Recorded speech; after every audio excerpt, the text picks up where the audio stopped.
Нејасни даночни пријави, слаба координација меѓу даночните службеници и закани за 10-кратно одданочување.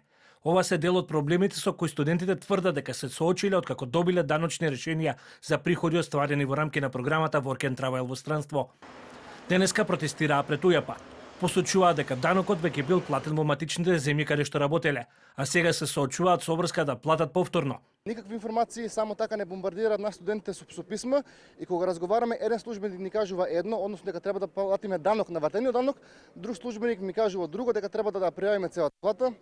Јас имав ситуација да разговарам со службеник и ми рекоа као, ако ти не ги пријавиш своите платни листи, односно вратениот данок, јас ќе ти го помогнам и сама ќе те даночам.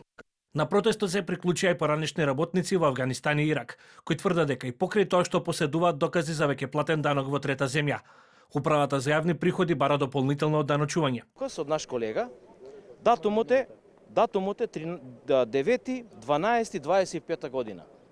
Погледнете ги цифрите. Ги гледате цифрите? Еве камерите. 0. Првата реченица вика: даноци, придонеси и други јавни приходи и давачки за кои се издава ова уверение се целосно платени со состојба до тој датум.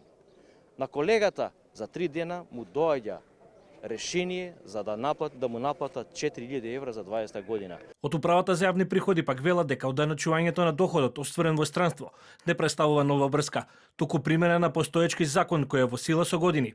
Од институцијата нагласува дека пристапот не е репресивен, нема присилна наплата на казни, а можноста студентите да плаќаат на рати се уште се разгледува. Овие активности покажуваат дека нашиот пристап не е репресивен.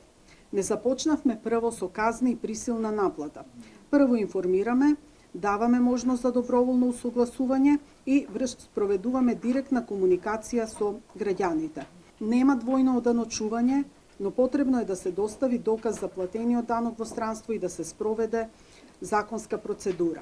Од лани УЈП започна со наплата на даноци на остварен приход во странство од лица кои работеле во странски мисии и студенти кои работеле преку студентски програми како Work and Travel.